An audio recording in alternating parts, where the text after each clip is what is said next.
नमस्कार. मराठी गोडवामध्ये आपलं मनपूर्वक स्वागत. नाताळ असो की नवीन वर्ष किंवा कोणताही सण असो, घरात मिठाई बनवलीच जाते आणि त्यासाठी लागतो खवा. आणि हा खवा आपण आणतो मार्केटमधून, जो खूप भेसळयुक्त असतो.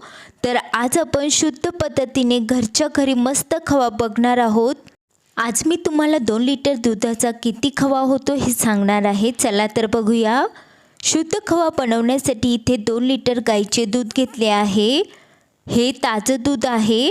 तुम्ही इथे डेअरीमधून किंवा पॅकेटचं दूध आणू शकता. खवा बनवण्यासाठी एकदम घट्टसर दूध घ्यायचं आहे, म्हणजे खवा जास्त बनतो. तर इथे मी गाईचं दूध घेतलं आहे. तुम्ही म्हशीचं दूधही घेऊ शकता.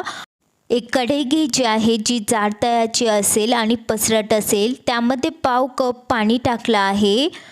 पाणी थोडं गरम करून घेतलं आहे. पाणी टाकल्यामुळे तळाला दूध चिटकत नाही. आता यामध्ये दूध टाकूया. तर इथे 2 लिटर दूध आहे. हे इतकं कढईमध्ये बसत नाही आहे, तर इथे पातेल्यामध्येही दूध मी गरम होण्यासाठी ठेवत आहे. आता गॅसची फ्लेम हाय ठेवली आहे. यांना चांगलं तापू देऊया व चांगली उकळी काढून घेऊया. तर इथे दुधाला चांगली उकळी आली आहे. गॅसची फ्लेम मध्यम केली आहे. आता उलटणीने याला सारखं मिक्स करत राहायचं आहे. कढईतील दूध आटलं की मग यामध्ये पातेल्यातील दूध ओतणार आहोत. तर इथे दोन्ही दूध मी सारखं मिक्स करत आहे, म्हणजे तळाला लागणार नाही. तर इथे साईडला जी मलाई येते तीही अशी काढायची आहे.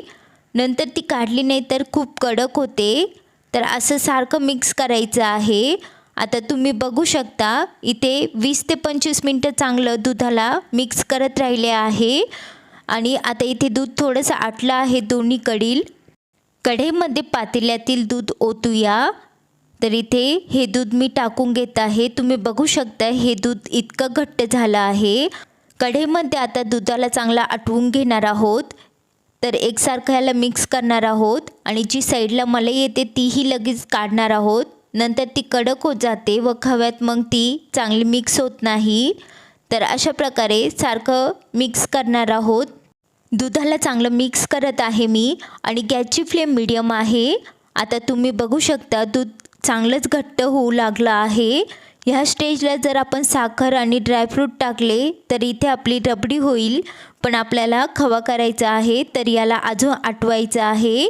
सारखं मिक्स करणार आहोत आता, कारण की ह्या स्टेजला दूध खूप तळायला लागतं आणि मग करपू शकतं ते. सारखं मिक्स करायचं आहे आणि गॅसची फ्लेम एकदम मीडियम ठेवायची आहे. आता तुम्ही बघू शकता मी सारखं मिक्स करत आहे आणि दूध अजून घट्ट झालं आहे.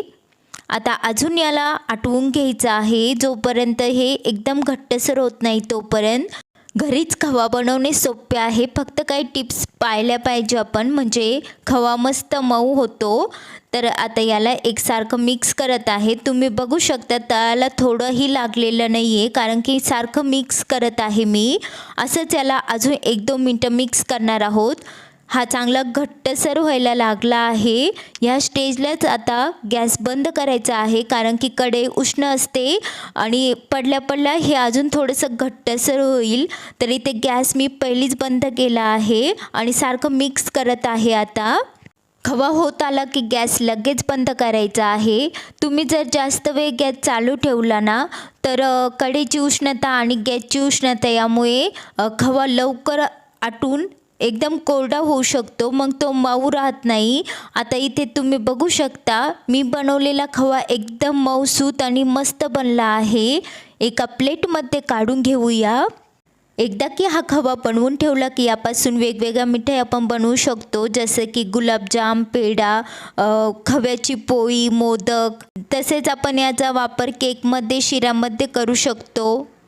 इथे 2 लिटर दुधाचा खवा बनवला आहे आणि तो वजन केल्यावर 450 ग्राम भरला आहे. तर इतका मस्त हा बनला आहे आणि खूपच मऊसूत आहे. कोणतीही मिठाई बनवायची असली की आपण बाजारातून खवा आणतो, पण तो खूप भेसळयुक्त असतो. त्यामध्ये मैदा, उकडलेला बटाटा किंवा कधीकधी तर पेपरही टाकतात. त्यामुळे तुम्ही घरीच हा शुद्ध खवा बनवा.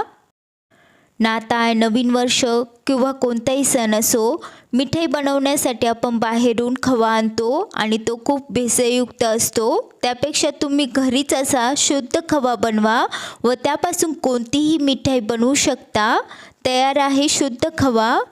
तर आज आपण बघितलं घरच्या घरी सोप्या पद्धतीने खवा कसा बनवायचा.